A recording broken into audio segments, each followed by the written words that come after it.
Judy Garland gave an impressive number of TV performances during her career. In 1955, she made her first television appearance as the host of the very first episode of Ford Motor Company's new CBS variety show, Ford Star Jubilee. Judy's relationship with CBS continued right through the mid-1960s when she co-produced The Judy Garland Show, continuing the variety format which was extremely popular at the time.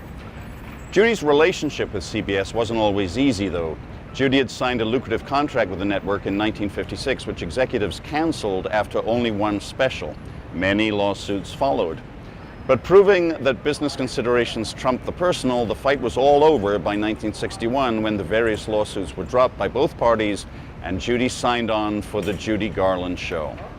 Its first episode aired in February 1962 with guests Frank Sinatra and Dean Martin. And by the end of the year, Judy was contracted for a series of 26 weekly episodes. Although they were supposed to be filmed right here in New York, CBS ultimately chose to tape them in Hollywood at their Television City studios. When the first episode went to air on CBS in September 1963, ratings were high, but the critics were not in love with the show.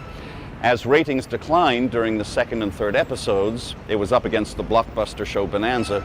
Producers and writers were fired in the hopes of reviving it, but sadly it never quite worked, and after 5 episodes were recorded, CBS announced the cancellation of the series in January 1964.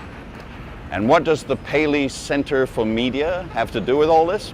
Well, the Philip Johnson designed building was originally called the Museum of Television and Radio and holds more than 150,000 programs from all over the world available for public viewing, including those Judy shows. Thank you for joining us on the Judy Garland Tour of New York, brought to you by End of the Rainbow on Broadway. Be sure to visit our other tour locations.